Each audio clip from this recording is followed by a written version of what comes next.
নৱম স্কন্ধৰ জৰিয়তে আজি আমাক যি আধ্যাত্মিক জ্ঞানৰ চেতনা সঞ্চাৰিত কৰিছে তাকে লৈ আপোনাসৱৰ ওচৰত দুআষাৰ কওঁতে যদি ত্ৰুটি বিচ্যুতি হয় তাৰ কাৰণে আপোনাসৱৰ পৰম ভিত্তৰ ভিত্ত বুলি কৃপা কৰিব। এগৰাকী মাতৃৰ গৃহত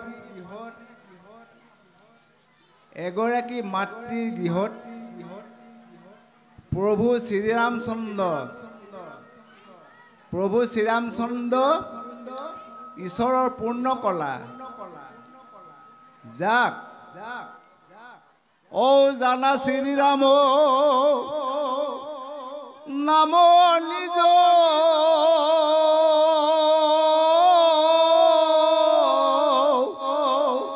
ও সমস্ত শাস্ত্ৰ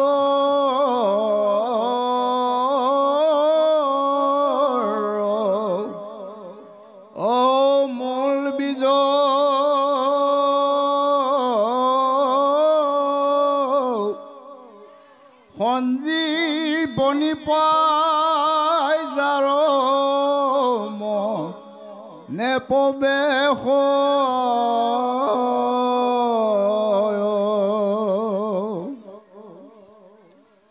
ও যদি হলাহল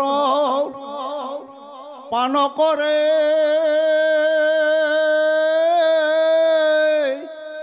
ও প্ৰলয় বহ্নিত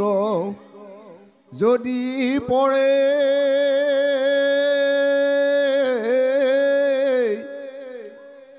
মৃত্যুৰ মুখত প্ৰৱেশিলে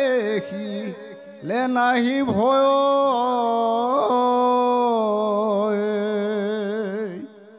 ৰাম মৃত্যুৰ মুখত প্ৰৱেশিলে নাহি ভয়।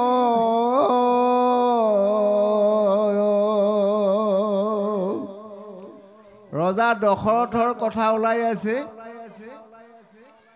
দশৰথৰ তিনিগৰাকী ভাৰ্যা, এগৰাকীৰ নাম কৈকেয়ী, আনগৰাকীৰ নাম সুমিত্ৰা আৰু তাৰ ডাঙৰগৰাকীৰ নাম কৌশল্যা। যিজন ৰজাৰ গৃহত প্ৰভু শ্ৰীৰামচন্দ্ৰ পূৰ্ণকলা স্বৰূপে জন্মগ্ৰহণ কৰিছিল সেইখন গৃহতে আৰু এগৰাকী মাতৃ জন্ম হৈছে। সেইখন গৃহতে আৰু এগৰাকী মাতৃৰ জন্ম হৈছে, নাম তেখেতৰ কৈকেয়ী।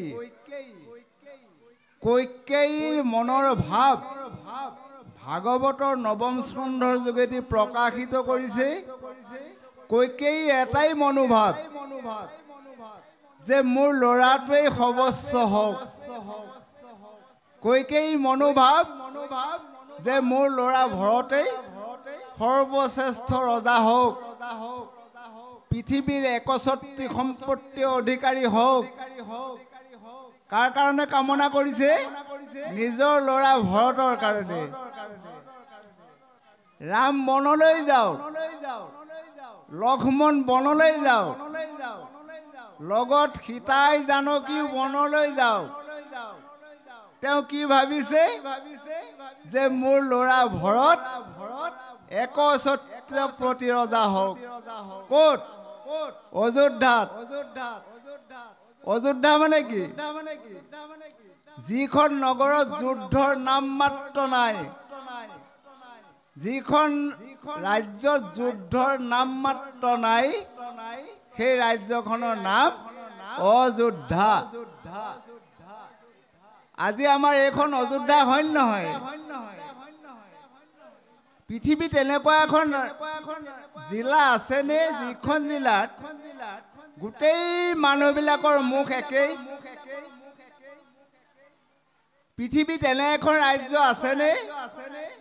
যে যিখন ৰাজ্যত গোটেই মানুহবিলাকৰ মুখৰ অৱয়ব একেই? আমি সকলো একে হয় জানো? কোনেও কোৱা নাই প্ৰভু ভগৱন্ত বস্তু একে মুখ কৰি কাকো জন্ম দিয়া নাই কিন্তু ভাগৱত গ্ৰন্থই আজি আমাক সকলোৰে মুখবিলাক একে কৰি পেলালে আজি ভাগৱত মহাগ্ৰন্থখনে আমাক সকলোৰে মুখবিলাক একে কৰি পেলালে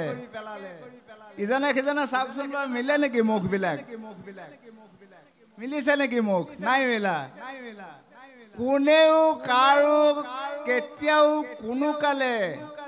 কাৰো লগত নিমিলা মুখখনৰ মায়াই হ'ল প্ৰভু ভগৱন্ত বস্তু কোনো কাৰো লগত নিমিলে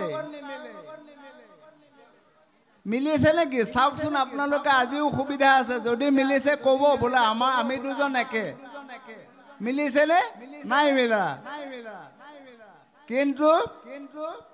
ভাগৱতে আমাক আজি সকলোৰে মুখৰ অৱয়ব চিন্তন শক্তি ধ্যান ধাৰণাৰ শক্তি সকলো পুৰুষ আৰু প্ৰকৃতি সকলোকে আজি একাকাৰ কৰাৰ বিষয়বস্তুটো হ'ল কি মহাভাগৱত আমাৰ আজি সকলোৰে মুখবিলাক একেখন মুখা পিন্ধিয়েই আজি এই নৈমিষাৰণ্যত প্ৰৱেশ কৰিছোঁ মুখবিলাক কাৰণে একে হ'ল আমি যদি কৃষ্ণ বুলি কৈছোঁ ভাগৱতে যদি কৃষ্ণ বুলি ঘোষণা কৰিছে আজি আমি ইয়াত উপবিষ্ট হৈ থকা সকলো বা পাই সমস্তই কৃষ্ণ বুলি কৈছে কোৱা নাই জানো যদি আমি একে মুখে মনে মুখে এক কৰি সদা বোলৈ ৰাম জনম সম্ফল হৈ জপ বিৰাম আপোনাক হ'ব শ্ৰীচৰণত প্ৰণাম জনাইছোঁ এই কাৰণেই আজি আমি লক্ষ লক্ষ টকা ইনকাম কৰিলোঁ লক্ষ লক্ষ গাড়ী ঘোঁৰা ইনকাম কৰিছোঁ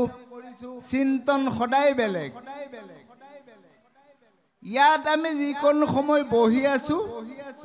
সকলোৰে চিন্তন কিন্তু এটাই কি চিন্তন কেতিয়া কৃষ্ণ কথা ক'ব কেতিয়া ৰামৰ কথা ক'ব আমি তাকে শ্ৰৱণ কৰিম এইখন বনৰ নামেই নন্দন বন আজি আমি বনলৈ আহিছোঁ নাই নে ৰাম বনলৈ গ'ল আৰু আমি নাযাওঁ ৰাম প্ৰভু বনলৈ গ'ল আমি নাযাম নেকি ৰাম প্ৰভুৱে সত্যৰ পাশত বন্দী হৈছে ৰাম প্ৰভুৰ সত্য পাশত বন্দী হৈছে যে পিতৃৰ আজ্ঞা পালন কৰিবৰ কাৰণে পিতৃয়ে যিটো কথা কৈছে মই সেই কথাটোত সত্য পাশত আবদ্ধ গতিকে মোৰ অভিষেকৰ দিনেই হওক বা আন দিনেই হওক মই যাব লাগিব কলৈ যাব লাগিব বনলৈ আজি আমি ইয়াত কলৈ আহিছোঁ আজি যে আমি ইয়াত একঠাই হৈ কেৱল কৃষ্ণ নাম শ্ৰৱণ কীৰ্তন কৰিছোঁ এইখন বন নন্দন বন ইয়াত এটা নতুন আনন্দ সোমাই আছে এই বনখনত এটা নতুন আনন্দ সোমাই আছে ন যুগ আনন্দ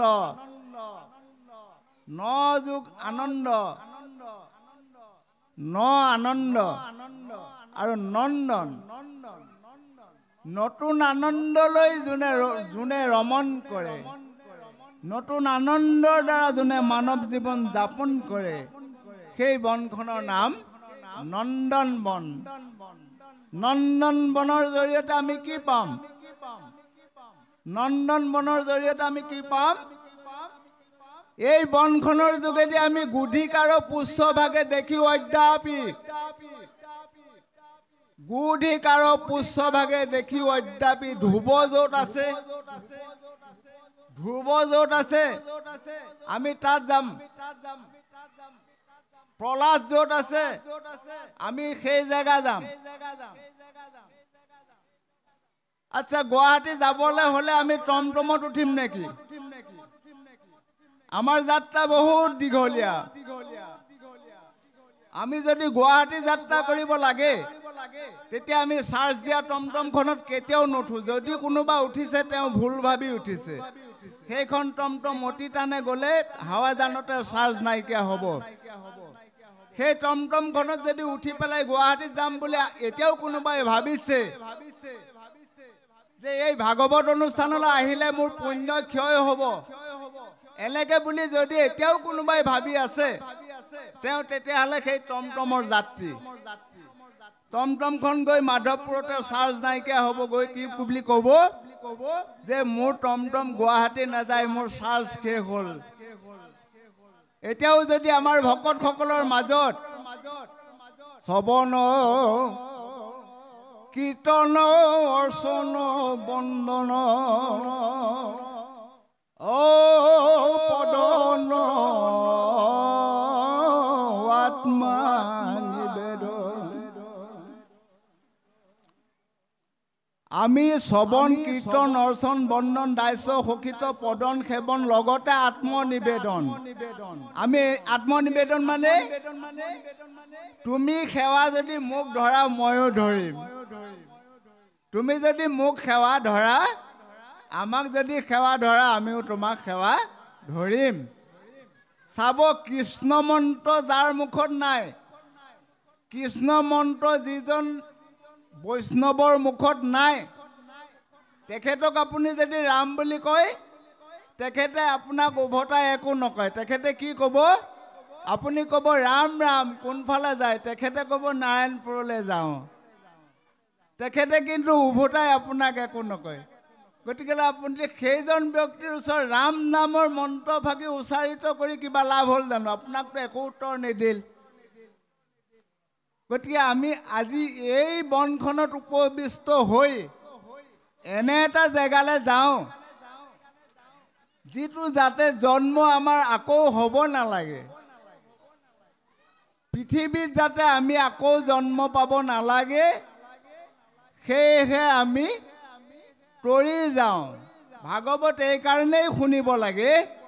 যে আমি তৰিব লাগিব আজি ভৰতৰ মাকে কৈকেয়ীয়ে ৰামৰ অভিষেকৰ দিনা তেওঁক বনলৈ পঠোৱাৰ ব্যৱস্থা কৰিছে কি কাৰণে তেওঁ বনলৈ যদি গুচি যায় তেখেতৰ ল'ৰাটো ৰজা হ'ব আচ্ছা যিজন ৰাম সেই ঘৰখনতে জন্ম হ'ল আকৌ কৈকেয়ী সিমান বেয়া ভাৱ কেনেকৈ সেইখন ঘৰতে উৎপন্ন হ'ল গতিকে ইয়াত খাদ্যৰ কথা আছে গতিকে আপোনাক হ'ব এই কথাখিনি জনোৱাৰ যদি কিবা পাছ হয় আপোনাক হবে সকলোৰে পৰিচিত ব্যক্তি বুলি আমাক ক্ষমা কৰিব এতিয়া আমাৰ এডাল ৰছীত 100 গাঁঠি আছে গাঁঠি এটা মূৰত আছে গাঁঠিটোৰ নাম ধৰ্ম আৰু সেই একেডাল ৰছীৰে আনটো মূৰত আছে সেইটো গাঁঠিৰ নাম অধৰ্ম গতিকে কৰ্মফলে জীৱা জন্ম হোৱে সংসাৰত যদি আমি ধৰ্ম গাঁঠিটো আগত ধৰোঁ তেতিয়াহ'লে আমি পাছত অধৰ্ম নামৰ গাঁঠিটো চুবগৈ লাগিব ই কৰ্মফল আৰু যদি অধৰ্ম নামৰ গাঁঠিটো আমি ধৰোঁ তেতিয়াহ'লে সেই একেডাল ৰছীতে পুনৰ আমি ধৰ্ম নামৰ গাঁঠিটো ধৰিবগৈ লাগিব কৃষ্ণ আমাৰ এতিয়া পাঠক বাপজনাই পদৰ যোগেদি আপোনাক সবক জনাব কৃষ্ণ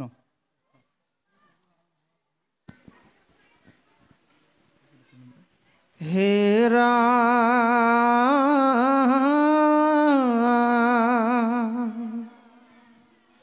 শ্ৰী ৰাজ্য সুদক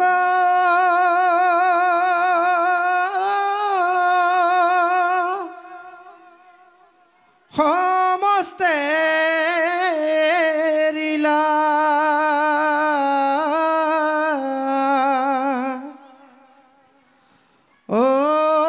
বস্ত্ৰ অলংকাৰ ৰত্ন সমস্তে তেজিলা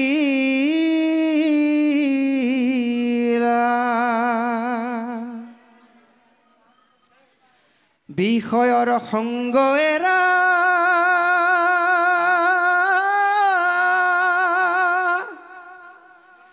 যেন যোগী গণ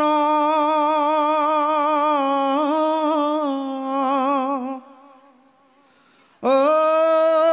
সেইমতে হুয়া প্ৰভু পখিলন্ত বন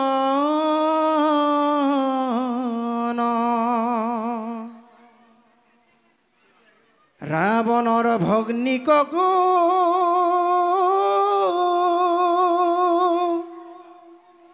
তৈতে লাগ পাইল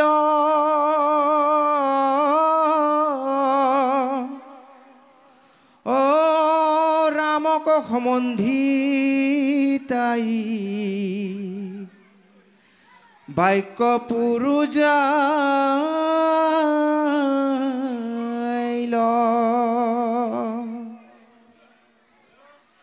হে ৰাম কাম ভাব হুয়াম বৰিল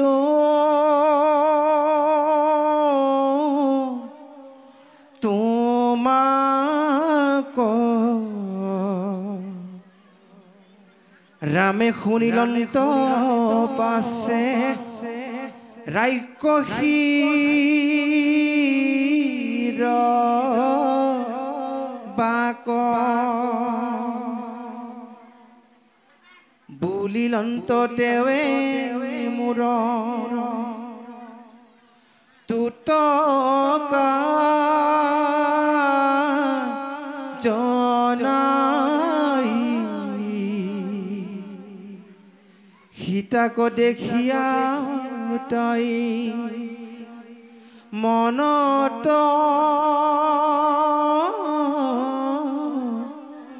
গুণই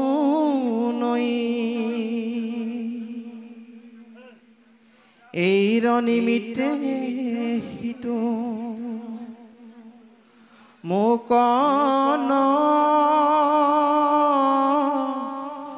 বৰয় সীতাক খাইবাক লাগি কৰিলা নিশ্চয় পৰম সুন্দৰী গুচি ৰাক্ষসিনী ভৈলা সীতাক খাইবাক লাগি শীঘ্ৰে চলি গইলা তাইক দেখি লক্ষণে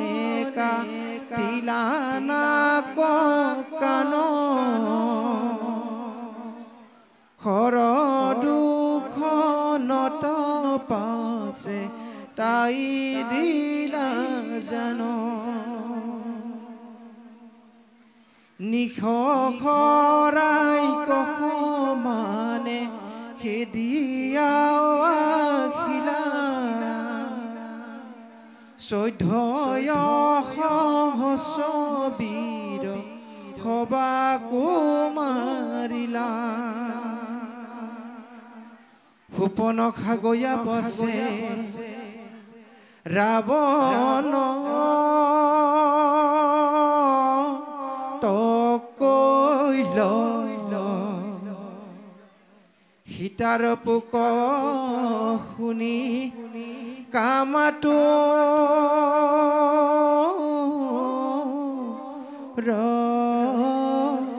হইল কৃষ্ণ ৰাম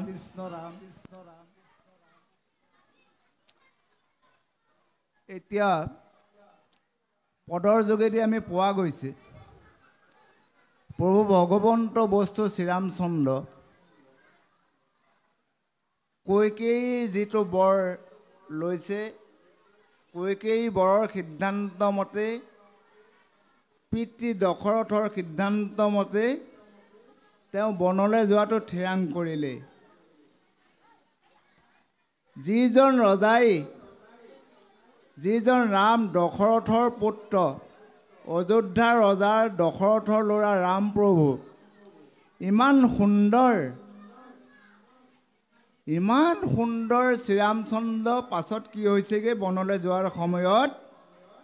বস্ত্ৰ অলংকাৰ ৰত্ন সমস্ত এৰিলা শ্ৰী ৰাজ্য সুহৃদক সমস্তে এৰিলা বস্ত্ৰ অলংকাৰৰ ৰত্ন সমস্ত তেজিলা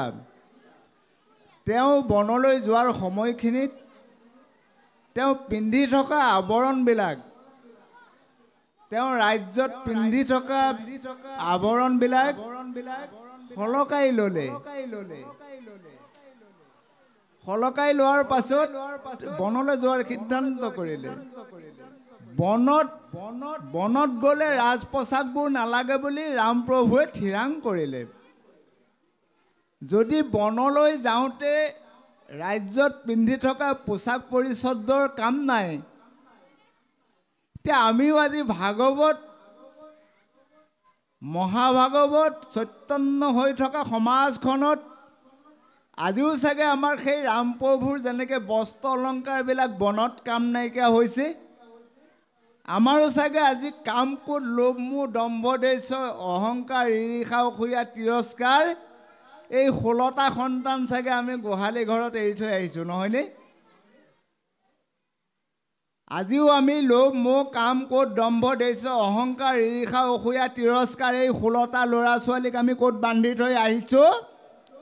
গৰু বন্ধা গোহালিত আজি আমাৰ সেইকেইটা ল'ৰা ছোৱালী গৰুৰ লগতে বসবাস কৰিব কাৰণ কি আমি যেতিয়া ভাগৱত চৈতন্য হৈ থকা ঠাইসমূহলৈ আহিছোঁ ৰামে যেনেকৈ বনলৈ যাওঁতে গোটেই ৰাজ আভৰণবিলাক খুলি থৈ গৈছে যে তেতিয়াহে তেওঁ গম পাব যে এওঁ বনত আছে আজিও আমি বাপাইসকলক জনাইছোঁ যে আমি এনে ভাৱ লৈ থাকিব লাগিব তেতিয়াহে আমি গম পাম যে আমি ভাগৱত চৰ্চা অনুষ্ঠানত আছোঁ ৰামে কাপোৰ খুলি যেনেকৈ বনলৈ যোৱাৰ সময়ত কাপোৰ কানিবোৰ ৰাজ আভৰণবোৰ সলকাই বনবাসী হৈ বনলৈ গমন কৰিছে আমিও আজি এই নন্দন বনখনলৈ আহোঁতে এই বনখনত যিখিনি বস্তুৱে অপকাৰ কৰে এইখন বনত যিখিনি বস্তুৱে অপকাৰ কৰে সেই অপকাৰী বস্তুসমূহ আমি আজি ক'ত থৈ আহিব লাগিব গৰু বন্ধা গোহালিত যে আজি তহঁতি তাতে থাক মই বৰ সাংঘাতিক এটা জেগালৈ আহিছোঁ মোক তহঁতি আমনিহে কৰি থাকিবি সাংঘাতিক বস্তু লোভ মোহ কাম ক্ৰোধ দম্ভ দ্বেষ অহংকাৰ ঈৰ্ষা অসূয়া তিৰস্কাৰ এই বস্তুকেইটা যদি এৰি থৈ নাহে তেতিয়াহ'লে আমাৰ ইয়াত কি আমনি কৰিব সন্ধ্যা হ'বলৈ আৰু বেছি সময় নাই গতিকে মই ঘৰলৈ যামগৈ এই মোহ অহাৰ কাৰণে সেই বৈষ্ণৱজনৰ মোহটো লগতে লৈ অহাৰ কাৰণে তেখেতক এই স্থানৰ পৰা সেই স্থানলৈ গতি কৰাব কোনে কৰ্মফল আজি ইয়াৰ ৰাৱণৰ কথা ওলাইছে ৰাৱণৰ ভনীয়ে শূৰ্পণখাৰ কথা ওলাইছে ৰাৱণ আছিল প্ৰভু ভগৱন্তৰ সপ্তম দ্বাৰৰ দুৱৰী জয় বিজয় প্ৰভু ভগৱন্তৰ ঠাইত থকা সেই জয় বিজয় কৰ্মফলত আহি পেলাই হিৰণ্যাক্ষ আৰু কশিপু নামে জন্ম হৈছে পুনৰ আকৌ সেই হিৰণ্যাক্ষ আৰু কশিপুৰ মৃত্যু ঘটাত তেখেতসকলে দ্বিতীয় জন্ম লাভ হৈছে ৰাৱণ আৰু কুম্ভকৰ্ণ এই ৰাৱণৰ কাহিনীটো যে ওলাই আছে আপোনাক সবে অকণমান মনোযোগ দিবচোন প্ৰভু ভগৱন্তৰ ঠাইত থকা জয় বিজয় আজি আমি সেই একেটা চৰিত্ৰকে আজিৰ দিনত কি বুলি কয় বোলে আমুকে ডবল পাৰ্ট কৰিছোঁ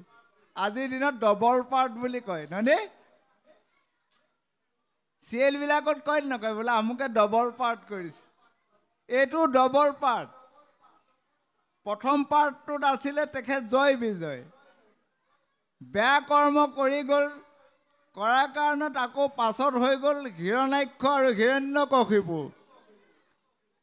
প্ৰথম কীৰ্তনত আদি দৈত্য হিৰণ্যকশিপু বলিয়াৰ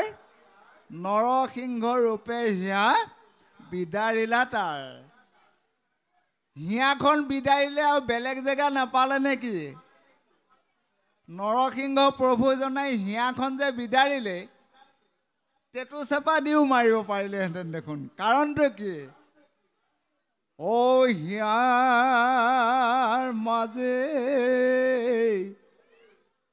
নামৰ ভাণ্ডাৰ ও মুখে বাজ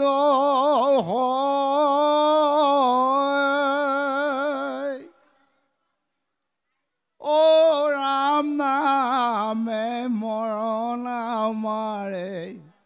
পাপ কত কৰা ক্ষয়াৰ মাজে নামৰ ভাণ্ডাৰ মুখে বাজ যিখন হিয়াত নামৰ ভাণ্ডাৰ গুচি পাপৰ ভাণ্ডাৰ গঠিত হ'ল যিখন হৃদয়ত নামৰ ভাণ্ডাৰ গুচি পাপৰ ভাণ্ডাৰ গঠিত হ'ল সেইখন আৰু হিয়া নাফালি বেলেগ জেগা ফালিব নেকি গতিকে তেখেতক হিয়াখন ফালি জগতবাসীক দেখুৱাই দিলে যে হিয়াৰ মাজত নামৰ ভাণ্ডাৰ যেতিয়াই হিয়াখনত ক্ৰোধৰ ভাণ্ডাৰ হ'ল প্ৰভু ভগৱন্ত বস্তু আহি পেলাই দেখুৱাই দিলে যে ক্ৰোধ থাকিলে এইখন হিয়া আৰু কাম নাই হেৰা জগতবাসী তোমালোকে চোৱা যিখন হিয়াত নাম নাই সেইখন হিয়া আৰু ভকতৰ কাৰণে কাম নাই মই ফালি দেখুৱাইছোঁ মই সেইখন হিয়া দুফাল কৰি দেখুৱাইছোঁ সেইখন হিয়া কাম আৰু নাই পাছত কি হ'ল প্ৰভু ভগৱন্তৰ হাতত মৃত্যু হৈছে পাছত ভাল জীৱ হ'ব লাগিছিল কিন্তু নহ'ল নহয় পাছত কি হ'ল ৰাৱণ আৰু কুম্ভকৰ্ণ পাছতো বেয়া হ'ল বেয়া হৈছে যদিও পাছৰ জন্মত আকৌ মোৰ প্ৰভুজনক আহি পেলাই ৰাম হিচাপে পাইছে তেওঁলোক ৰাৱণ কুম্ভকৰ্ণ হওঁতে তেওঁলোকে আকৌ এখেতক ৰাম প্ৰভু হিচাপে লগ পাইছে তথাপিতো জানো মুক্তি হৈছে আকৌ আহি দাপৰ যুগত আহি পেলাই সেই প্ৰভুজনা আহি পেলাই দৈৱকী নন্দন দেও কৃষ্ণ হৈছে দাপৰ যুগত আকৌ সেই অসুৰ দুজন আহি পেলাই কি হৈছে শিশুপাল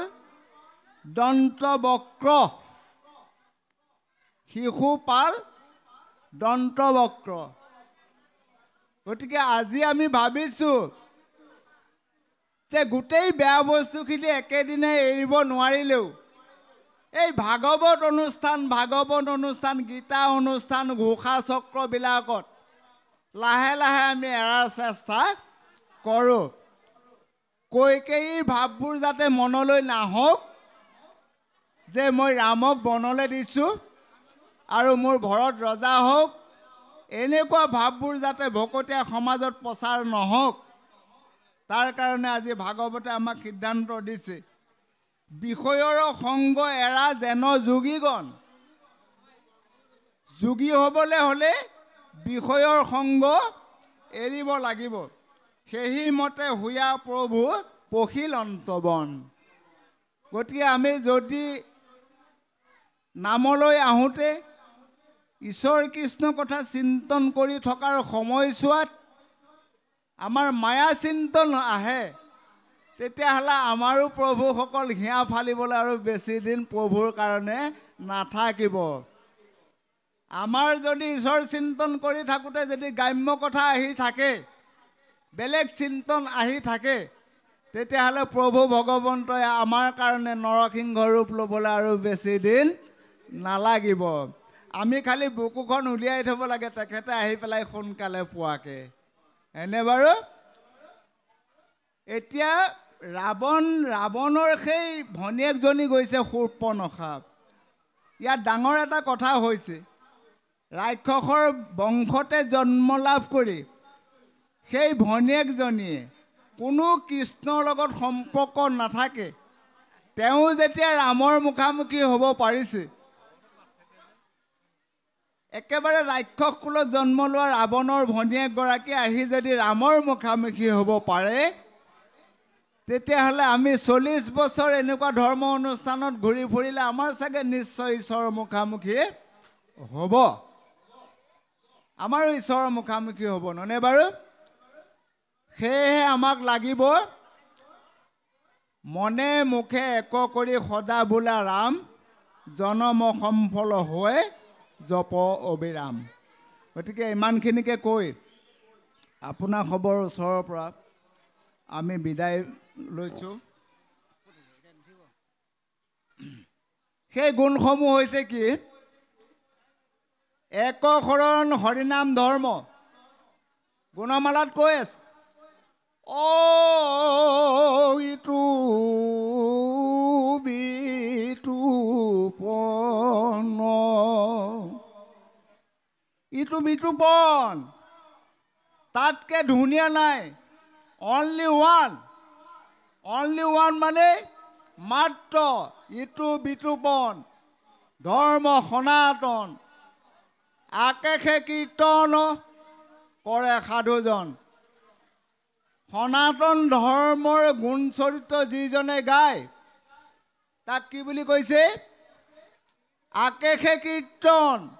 কৰৈ সাধুজন। এক শৰণ হৰিনাম ধৰ্মৰ গুণানুকীৰ্তন যিজন বৈষ্ণৱে মুখত অনগলভাৱে আহি থাকে, তেখেতক কি বুলি কৈছে? সাধুজন। আমি আজি ইয়াত সমবেত হৈ থকা সকলো সাধু। এইকাৰণে সাধু বুলি ইয়াত ক'ব লগা হৈছে, ঘৰলৈ কাৰো মনত পৰা নাই। আমি দেখা পাইছোঁ, ঘৰলৈ কিন্তু কাৰো মনত পৰা নাই। গৰু গাই বান্ধিবৰ হৈছে যদিও গৃহলৈ মনত পৰা নাই। আজি আৰু সাংঘাতিক এখন গকুল বৃন্দাবন, আজি এইখন সাংঘাতিক এখন গকুল বৃন্দাবন পৰিণত হৈছে। কাৰ কাৰণে? যিসকলে আজি ভকতসকল আইসকল বহি একঠাই হৈ কৃষ্ণৰ গুণানুকীৰ্তন কৰাৰ সুবিধা দিছে, তেখেতসকল আমাৰ চিৰনমস্য। তেখেতসকল চিৰনমস্য। তেখেতসকলে ক'ৰবাত শৰণ দিবলৈ নাযাব পাৰে, কিন্তু আজি তাৰ ততোধিক পুণ্য তেখেতসকলৰ হৈছে। আজি কিন্তু তেখেতসকলৰ ততোধিক পুণ্য হৈছে, যি কাৰণে জনা নজনা ভাল বেয়া পুৰুষ প্ৰকৃতি গুৰু ধৰ্ম নজনাজনো আহি পেলাই আজি কৰ্ণগোচৰ হৈছে। কি হৈছে কৰ্ণগোচৰ? আজি কাণেদি কিবা কিবি গৈছে নহয়, নাই যোৱা জানো? ভাওনা দিনা নাযায়, কিন্তু ভাওনা দিনা নাযায় এইবিলাক কথা। আজি যিবিলাক কথা গৈছে কাণত, ভাওনাৰ দিনা নাযায়। ভাওনাৰ দিনা কি যাব? তই প্ৰথমতে ওলাই গৈ বেয়া কৰিলিগে নহয়, ভাওনাৰ দিনা সেইটো হ'ব নে দেই? আজি কি হৈছে? কৰ্ণ পথে ভকতৰ হিয়াত প্ৰবেশী হৰি। প্ৰভু ভগৱন্ত সোমাই গ'ল। প্ৰভু ভগৱন্ত বস্তু সকলোৰে কাণৰ দ্বাৰখনেদি সোমাই গ'ল। সোমাই কি কৰিলে? দুৰ্বাসনা হৰৈ সমস্তৰ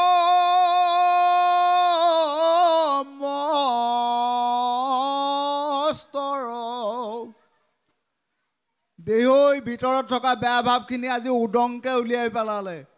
কোনে উলিয়াইছে? কৃষ্ণই, ৰাম। প্ৰভু ভগৱন্ত 1000 নামৰ ভিতৰত কৃষ্ণ শব্দ, কিশোৰ হেন শব্দ, ইটো পৃথিৱী বাচক ভল্য ন আনন্দত প্ৰৱৰ্তয়। যি কৃষ্ণ নামে আমাৰ ভিতৰত থকা বেয়া বায়ু উলিয়াই ভাল বায়ু প্ৰৱেশ কৰাইছে, কৰ্ণপথে ভকতৰ হিয়াত প্ৰৱেশী হৰি দুৰ্বাসনা হৰৈ সমস্তৰ। দুৰ্বাসনাখিনি যেতিয়া আমাৰ ভিতৰৰ পৰা কৃষ্ণদেৱে উলিয়াই দিলে, ডাক্তৰে নহয় কিন্তু কোনো টেথিস্কোপৰ যোগেদি ডাক্তৰে এই ভিতৰৰ দুৰ্বাসনা আমাৰ বাহিৰ কৰিব পৰা ব্যৱস্থা নাই। কাৰ আছে? ৰাম নাম, কৃষ্ণ নাম। যেতিয়া বেয়া বস্তুখিনি উলিয়াই দিলে তেতিয়া আমাৰ কি হ'ব? জলৰ যতে কমল যে হলে শৰত কালে অস্বভাৱত নিৰ্মল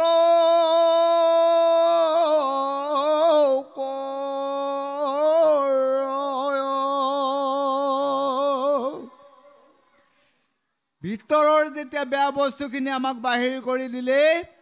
আমাৰ এতিয়া কৃষ্ণ নাম সোমাব পৰা জেগাখিনি ভিতৰত ওলাই পৰিল, ভিতৰত ওলাই পৰিল। সেয়েহে আমি কাকুতি মিনতি জনাইছোঁ, শৰীৰটো মা যোগ নৱ, এই যিটো আমাৰ মানৱ শৰীৰ, ধন্য ধন্য কলিকাল, ধন্য নৰতনু ভাল, ধন্য ধন্য ভাৰত বৰিশ। নামৰ লগত সংযোগ হৈ চাৰিও সংযোগ,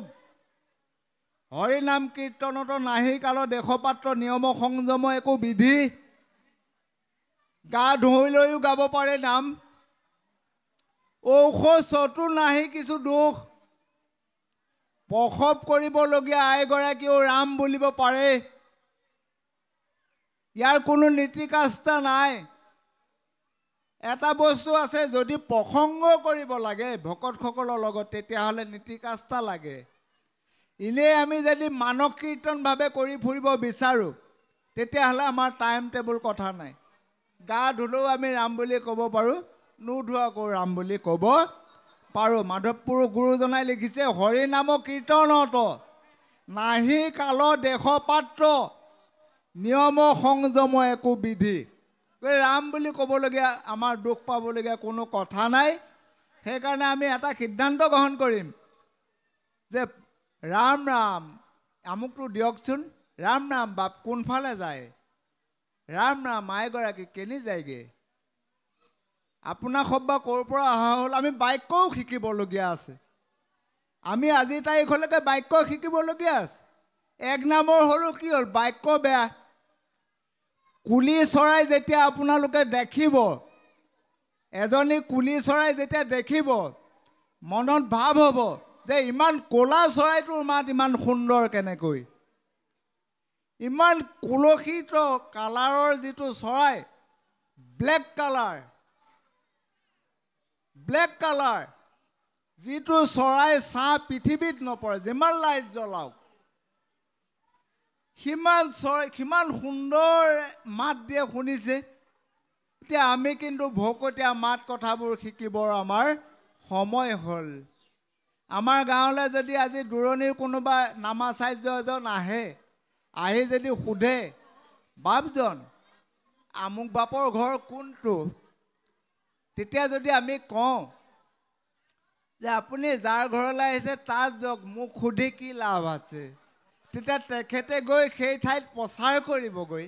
যে বৰ অভকতীয়া গাঁও এখনলৈ গ'লোঁ, মোক সদ্যোত্তৰো নিদিলে, ইমান অসুন্দৰ ল'ৰা, দেখিবলৈ হ'লে বৰ ভাল, চুলিয়েই চাবানে, দাঁতেই চাবানে, নখেই চাবানে, মুখেই চাবা, ল'ৰাজন দেখাত খুব সুন্দৰ, সেই কথাটো ক'ব নাজানিলে নহয় আঁতৰিৰাম, তেনেকৈ ক'বগৈ। গতিকে সেই সুবিধাখিনি যাতে আজিৰ তাৰিখৰ পৰা আমি আনক নিদোঁগৈ। আমি আঁতৰৰ মানুহ দেখিলে খুব পৰিষ্কাৰ, বাক্য পৰিষ্কাৰ, শব্দ পৰিষ্কাৰ, সাজ লেতেৰা হওক কথা নাই, সাজযোৰ কিবা কাম কাজ কৰোঁতে লেতেৰা হৈ আছে, ভকতজন আহি গ'ল ভালকৈ সাজ কাপোৰ পিন্ধি, আপুনি যদি ভালকৈ কথাটো তেখেতক জনায় তেখেতে তাত গৈ প্ৰচাৰ কৰিবগৈ যে মানুহজনৰ ইমান অসজ কাপোৰ এযোৰ পিন্ধি আছে, ইমান সুন্দৰকৈ বাক্যটো কৈছে, মই তেখেতৰ বাক্য পেলাব নোৱাৰিলোঁ নহয়, তেখেতৰ বাক্য পেলাব নোৱাৰি ঘৰলৈ গৈ ঠাণ্ডা পানী এগিলাচ হ'লেও খাই আহিবলৈ মন গ'ল। গতিকে আমি ককৰ্ষ শব্দসমূহ ভাগৱত গ্ৰন্থৰ যোগেদি ইটো বিতুপন ধৰ্ম সনাতন আকাশে কীৰ্তন কৰৈ সাধুজন আমি কথনে মথনে ঘৰুৱা কথা পাতোঁতেও আমি এটা বিষয় নপতা মানুহ ক'লে অলপ বেজাৰো লাগে নহয়নে বাৰু আমি বিষয় নকৰা মানুহ গতিকে আপোনালোকে চাগে ভাবিব যে এখেতে নিজেই বিষয় কৰা নাই আমাক কথা শিকাইছে এনেকৈ ক'লেও কিন্তু আমি ভাবিছোঁ ভাল ভাল সময়খিনিত আৰু স্বামী স্ত্ৰীৰ মাজত কথা পাতোঁতে তেতিয়া আপোনাৰ সবে পাতিব আই কোনফালে যায় নিজৰ ভাইজাগৰাকীকো আই বুলি মাতিব আই কোনফালে যায় আগৰ কৃষ্ণই লক্ষীক আই বুলি মাতে সৰস্বতীক আই বুলি মাতে আমাৰ নাথ বুলি কয় লক্ষীয়ে নাথ বুলি কয় আজিকালি নকয় নহয়নে বিয়া পাতিবলৈ যাওঁতে কি বুলি কয় প্ৰথমতে ক'ব আমাৰ হাজবেণ্ড অসমীয়াত ক'লে বেয়া পাব বুলি ইংৰাজীত কয় নহয়নে হাজবেণ্ড তাৰপৰা আহি পেলাই অলপ দিন পুৰণা হোৱাৰ পিছত তেখেতে যেতিয়া ঘৰখনৰ পূৰ্ণ মৰ্যাদা পায় সেই বিয়া পাতি অনা মানুহ আইগৰাকীয়ে ঘৰখনৰ পূৰ্ণ মৰ্যাদা পোৱাৰ পিছত কি বুলি কয় আমাৰ মানুহজন হাজবেণ্ড বুলি নকয় আৰু অলপ পুৰণা হোৱাৰ পিছত কি বুলি কয় আমাৰ মানুহজন তাৰপৰা যদি ল'ৰা এটা জন্ম হ'ল তেতিয়া কি বুলি ক'ব আমাৰ ল'ৰা বাপেক নাই নহয় চাব দেই কিমান পৃথক হৈ আহি আছে তাৰপৰা এতিয়া গিৰিয়েক ঘৈণীয়েক স্বামী স্ত্ৰী দুইজনেই আছে ক্ৰমান্বয়ে আইগৰাকী যিমান বয়স হৈছে আৰু স্বামীজনৰো সমানেই বয়স হৈছে নহয়নে বাৰু তাৰপিছত আকৌ এতিয়া কি বুলি কৈছে বোলে আমাৰ ল'ৰা বাপেক ঘৰত নাই নহয় তাৰপৰা ল'ৰা বাপেক বুলি কওঁতে 7 বছৰ 8 বছৰমান পাৰ হ'ল তাই স্বাধীনতা আৰু বাঢ়িলে আইগৰাকীয়ে নিদিলে তাৰমানে গিৰিয়েকে খাবলৈ নোপোৱা হ'ল আইগৰাকীয়ে নক'লে যাবলৈ নোপোৱা হ'ল আইগৰাকীয়ে নক'লে বজাৰলৈ যাব নোৱাৰা হ'ল তেওঁ পূৰ্ণ স্বাধীনতা ঘৰখনত পালে পোৱাৰ পিছত এতিয়া আচলটোকে কৰিলে নহয় কি বুলি ক'লে বোলে আমাৰ বুঢ়া ঘৰত নাই এতিয়া যেতিয়া পূৰ্ণ স্বাধীনতা পালে তেতিয়া কি বুলি ক'লে বোলে আমাৰ বুঢ়া ঘৰত নাই এতিয়া আপুনি ভাল পাইছেনে বাৰু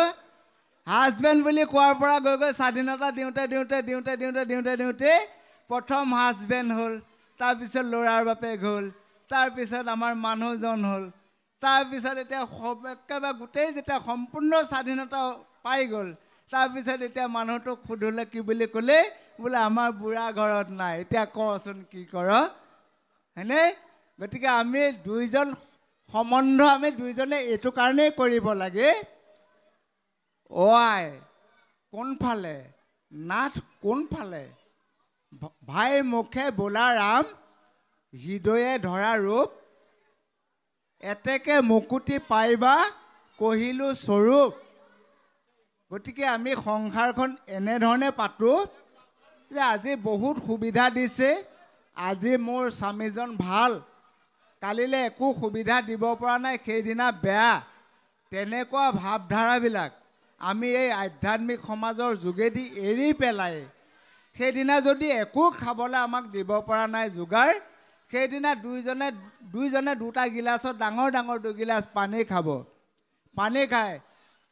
পানী খাব নহয় খাই পেলাই ৰাম ৰাম ৰাম ৰাম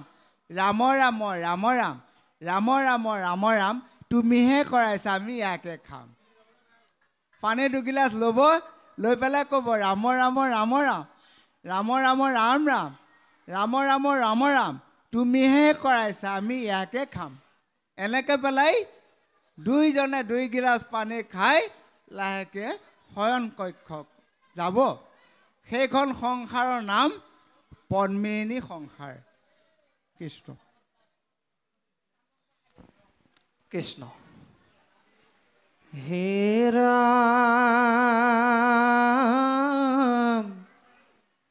মাৰিছি কলয়া পাছে আহিলে কতয় ভুৱনৰ মৃগ হুয়া চৰিয়া ফুৰয়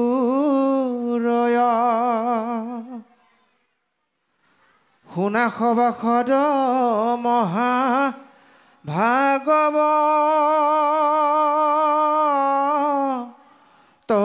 কথা মনুষ্য জন্মক পাই নকৰি বৃথা এৰা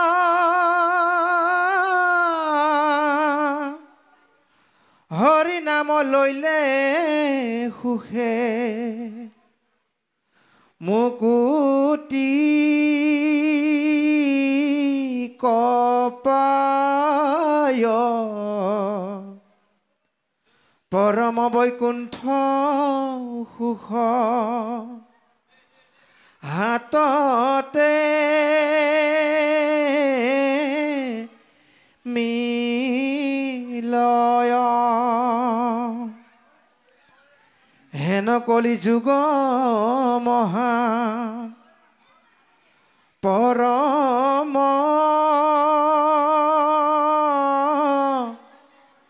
উত্তম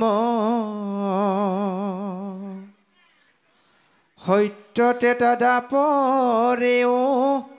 নুহিক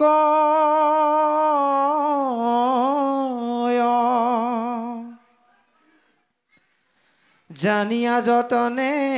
মাত্ৰ লয়ো মনাম যে ইচ্ছা চাৱে হবে পুৰে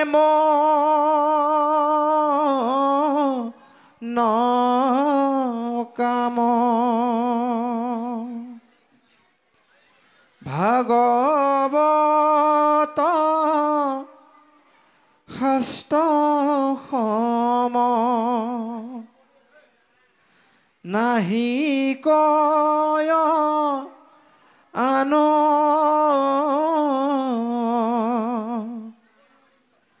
সাধুৰ সংগত মাত্ৰ পাতিও কান অনায়েষে সংসাৰত তৰিবা সুখে নপাইবে ক লাগৰ সংসাৰৰ দুখে নমো নমো প্ৰভু মোৰ ভকত বৎসল পখিলো শৰণে পদ পংকজ যুগল হে ৰাম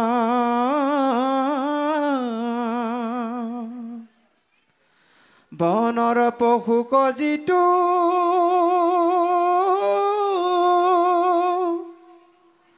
বৈকুণ্ঠ কনিল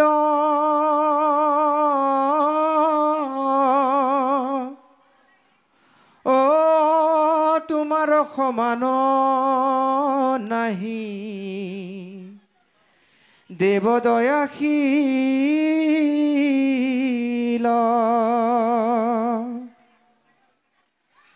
মই আতি পশু পায়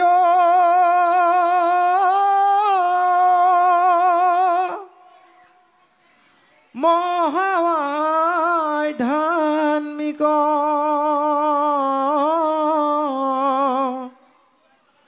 ও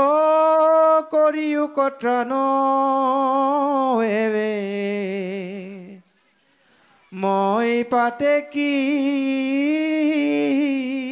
ক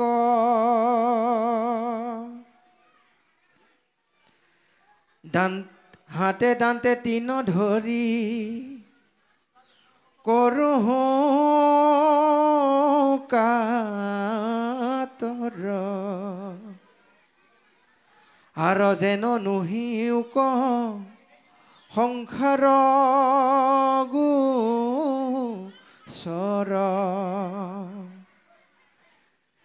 বাপৰাম চন্দ্ৰমুখ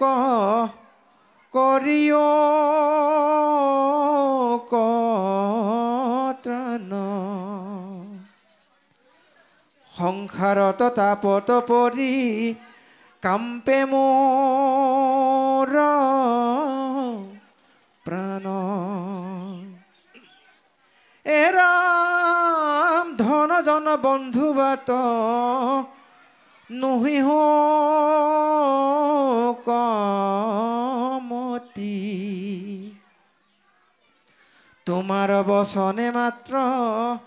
সদা হওক ৰতি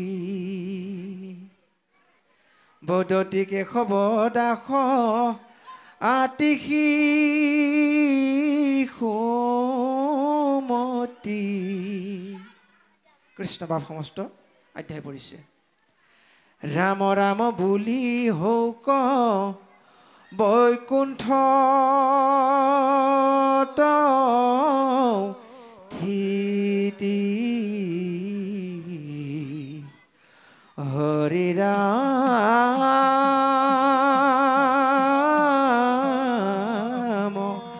ৰাম ৰাম ৰাম ৰাম কৃষ্ণ দ্বাবিংশ অধ্যায় দুলৰী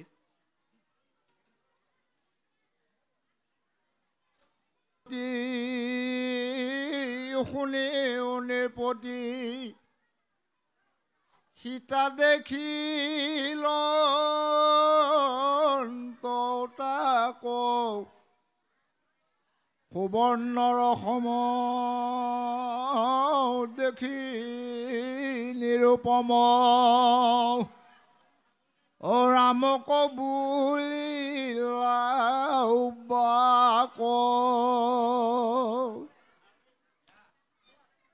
ইহাক বধিয়াও প্ৰভু মোক দিয়াও সীতাই বুলিলাও যে ধনুষৰ ধৰি ৰামচন্দ্ৰ হৰি খেদিয়া গ'ল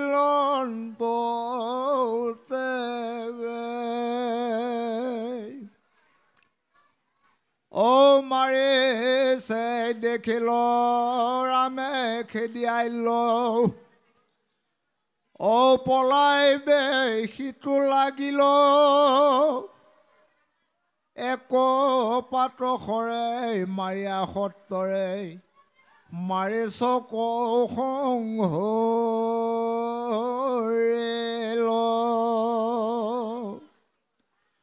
ঐ যেন ৰুদ্ৰদেৱে অতি ক্ৰোধভাৱে দক্ষক যুদ্ধে মাৰিল সেই ৰূপ কৰি বধিলাও শ্ৰীহৰি উত্তম থানে চলিল ৰাক্ষস ধৰ্ম পৰম দুৰ্জন সীতাক নিলে হৰি অ যেন বিকে মাংস ধৰিয়া ৰাক্ষস লয়া যায় সি কৰি ৰামে যে আখিয়াও সীতাও নেদেখিয়াও কৰিয়াও ঘোৰ সন্তাপ অ নাৰীৰ সংগৰ দুখ বহুতৰ দেখাইলা জগত বাপ হে ৰাম যিটো নৰহৰি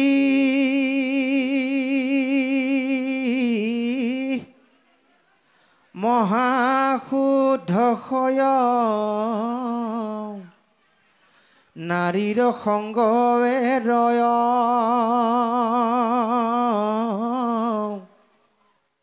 দুখৰ নিলয় ধন জনশয় দেখাইলন্ত কৃপাময়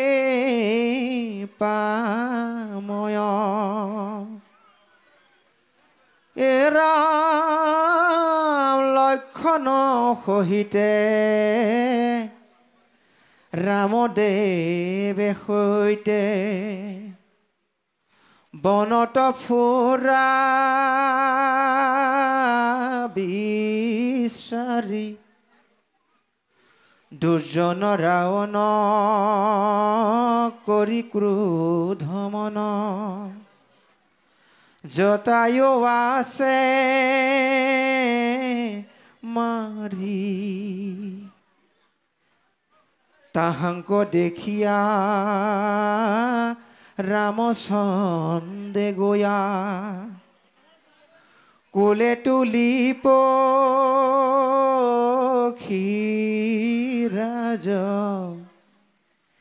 কি কাৰণে তুমি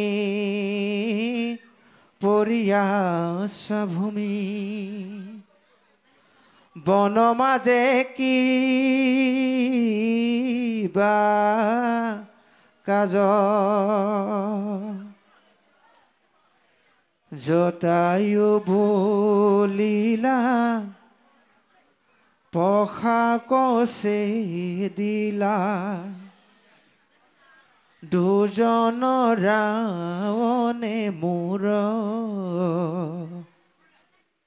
সীতাক ৰাখিবে নপাৰিলো তেৱে কৰি আছো পাপ ঘোৰ জটায়ুৰ বাণী শুনি পদ্ম পানী সীতাৰ বাৰ্তাক পাইল জটায়ু মৰিল তাহংকু দহিল পুত্ৰৰ কৰ্ম কৰিল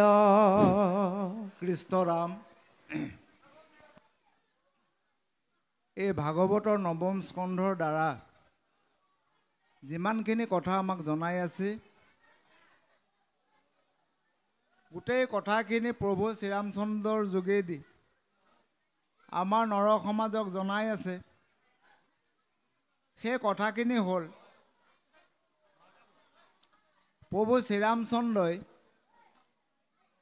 ৰাক্ষস ৰাৱণে তেওঁ ভাৰ্যাগৰাকী লৈ যোৱাৰ হৈ কিমান শোক কৰিছে ৰাক্ষস ৰাৱণে সীতাক লৈ যোৱাৰ কাৰণ অন্যতম কাৰণ এটা ওলায় যে যি ৰাক্ষস লোকৰ ভাল বেয়া বিচাৰ বিবেচনা কৰাৰ যিটো ক্ষমতা সেইবোৰ একো নাথাকে ভাল বেয়া বিচাৰ কৰাৰ যিটো ক্ষমতা সেইবোৰ ৰাক্ষস জাতিৰ একো নাথাকে নথকাৰ কাৰণেই জগত জননী সীতাইক ৰাৱণ নামৰ ৰাক্ষসজনে হৰণ কৰি লৈ গ'ল যেতিয়া হৰণ কৰি লৈ গ'ল তেতিয়া ৰাম প্ৰভুজনাই কি কৰিছে নিজৰ ভাৰ্যাগৰাকীক যেতিয়া ৰাৱণে লৈ গৈছে তেখেতে নৰ সমাজে বুজি পাওক বুলি ভাৰ্যাৰ শোকটো এনেকুৱাই বুলি ৰামেও কিন্তু বিলাপ কৰি দেখাইছে ৰামেও জগতৰ কাৰণে জগত জননীৰ ৰাৱণে লৈ যোৱাৰ কাৰণে ৰাম প্ৰভু জনায়ো আমাৰ নৰ সমাজক দেখুৱাইছে যে ভাৰ্যা শোক পৃথিৱীৰ বিখ্যাত ভাৰ্যাৰ শোক পৃথিৱীৰ বিখ্যাত ভাৰ্যা অকণমান সময়ৰ কাৰণেহে হয় নহ'লে সেইগৰাকী ভাৰ্যা কেতিয়াবা ভগ্নীও হয় কেতিয়াবা আমাৰ অসুখ বিসুখ হ'লে মাতৃও হয়, কেতিয়াবা আকৌ আমাক প্ৰতিপাল কৰাৰ সময়ত তেখেত বায়ু হয়, জেঠাইও হয়। এতিয়া যিটো নৰ হয় মহা শুদ্ধা হয়, নাৰীৰ সংগ এৰাই। মহাশুদ্ধ কেতিয়া হয় বুলি কৈছে? ইয়াত দিছে কথাটো। যিটো নৰ হয় মহাশুদ্ধা হয়। আমি যদি এতিয়া শুদ্ধ হৈ আছো তেতিয়া মহাশুদ্ধ হ'ম। নাৰীৰ সংগ এৰাই, দুখৰ নিলয় ধন জন ছয়, দেখাই লন্ত কৃপাময়। ধন যিমান বাঢ়িব দুখ সিমানে বাঢ়িব। ঘৰৰ সদস্য সংখ্যা যিমান বাঢ়িব দুখ সিমানেই বাঢ়িব। নহয়নে বাৰু? ইয়াত দিছে ধন জন, দুখৰ নিলয় ধন জন ছয়, যে ধন